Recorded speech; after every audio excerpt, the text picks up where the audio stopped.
Hi everyone, I'm Jennifer from English with Jennifer. In my grammar lesson on the uses of would, I shared my top 10 list of romantic comedies. Jerry Maguire made that list, and one quote from the movie that sticks in my mind is, "I've failed as much as I've succeeded." To be honest, I've failed as much as I've succeeded. I love that quote from Jerry's mentor. It's about recognizing that life is full of mistakes and failures.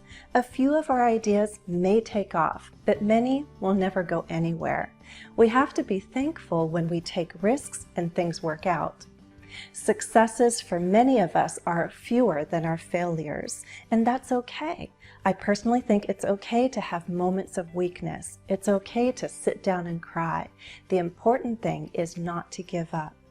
We may experience failure, we may face criticism, but we find the strength to stand up, move forward, and continue reaching for our goals.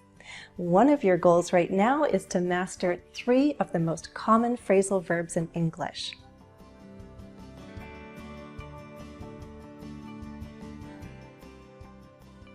Take off can be a transitive or intransitive phrasal verb. How did I just use it?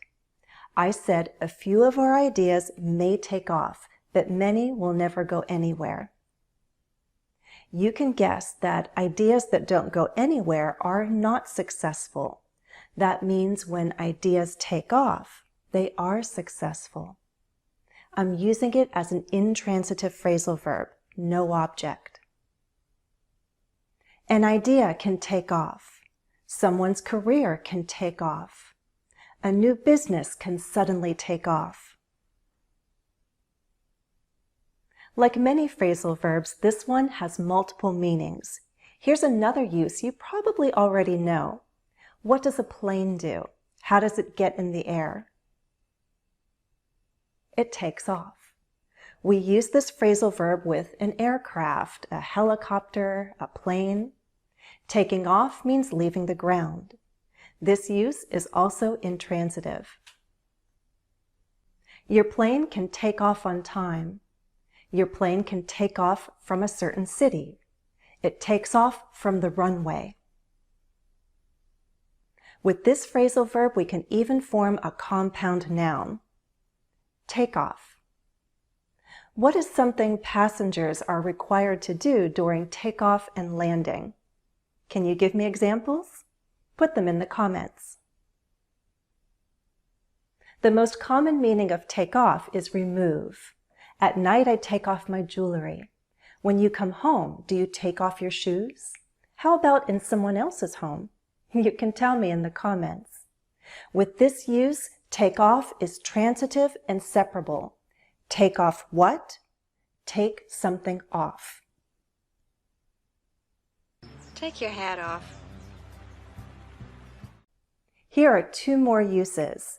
Can you match the meanings?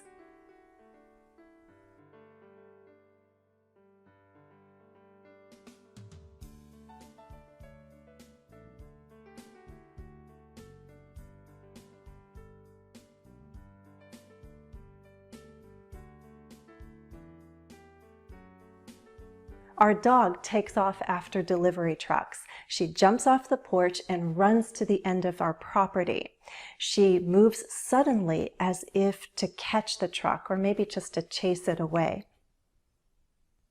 A person can take off and go on a trip. It's about leaving and moving quickly. This use is intransitive, no object.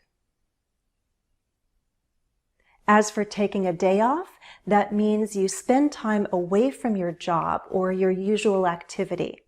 This use is transitive and separable. How much time do you think people should take off from work in order to have a healthy work-life balance? Tell me in the comments. Work out is intransitive. When things work out, they prove to be successful. Things can work out well. Things can work out better than expected. Things can work out in your favor. I don't think things are going to work out between us. The true test of character, I think, is how a person reacts when things don't work out. What do you do? Complain? Cry? Laugh? Seek support? Form a new plan? Maybe all of the above. With this use, work out is intransitive, no object. Here are two more uses. Can you match the meanings?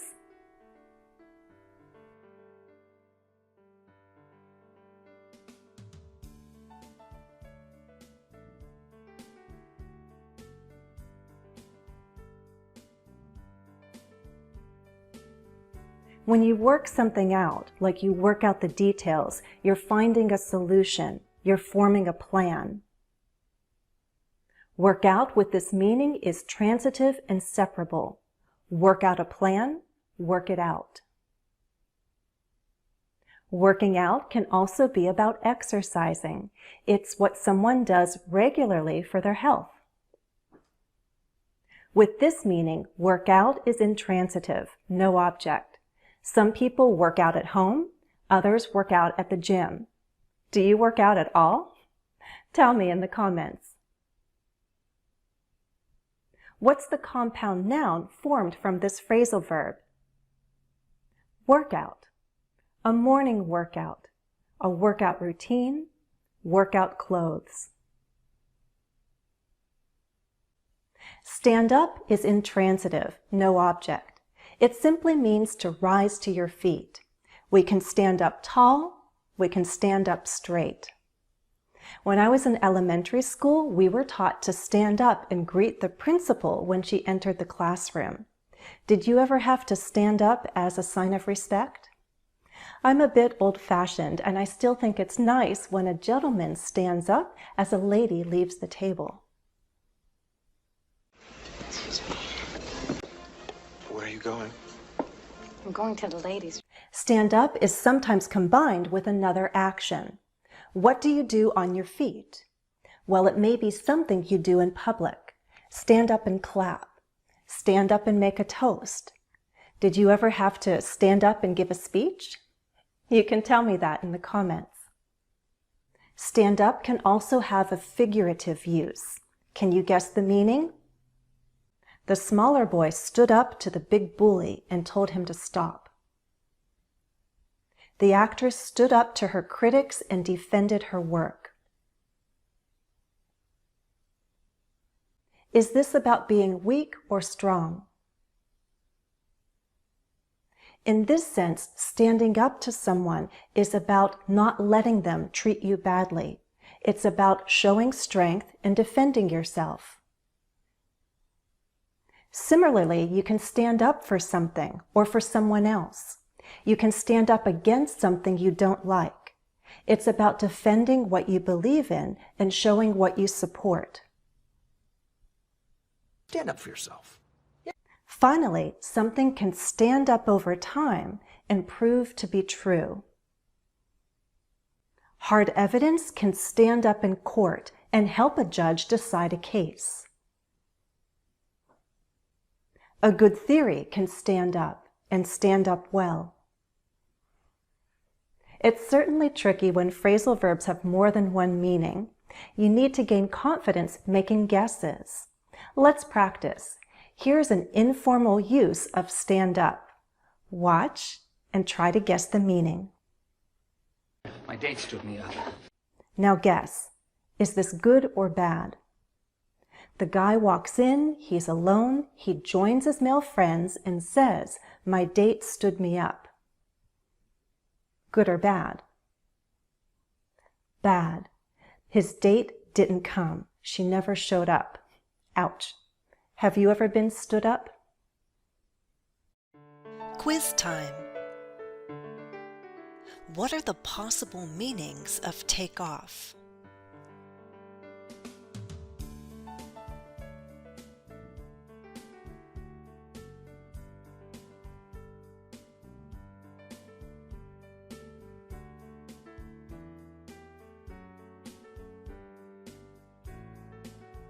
What kinds of things can you work out?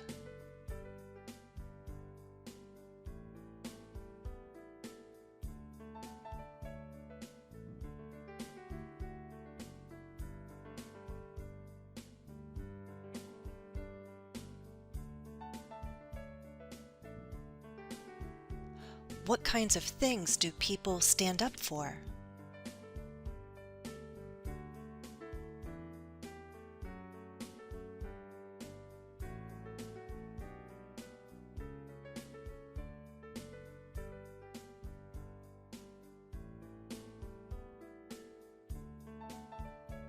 All three phrasal verbs have a meaning related to success, but you need to associate them with different contexts and certain phrases.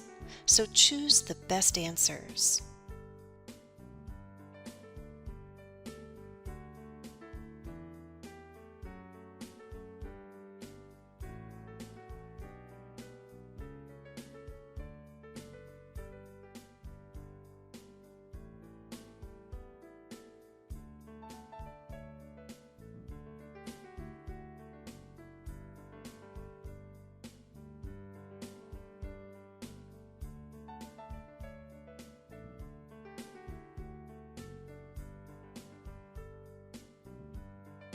Once again, here are all the questions you can use for practice.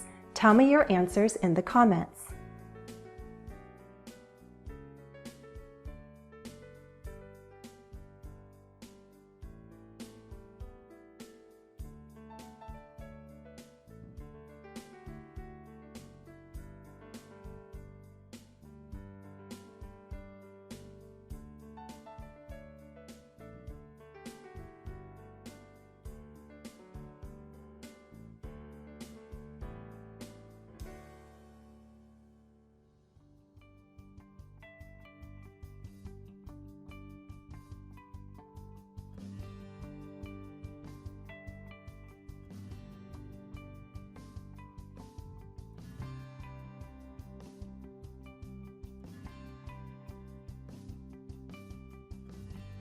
We'll end here. Please like and share the video if you found the lesson useful and interesting.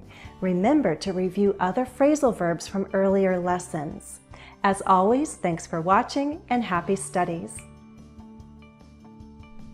Hey everyone, did you know that you can join and become my YouTube member? It's only $1 a month. You get practice tasks 2 times a week, as well as an exclusive playlist of recorded live streams and all my audio gifts on Emojam. Follow me on Facebook, Twitter, and Instagram. Why not join me on Patreon? And don't forget to subscribe on YouTube.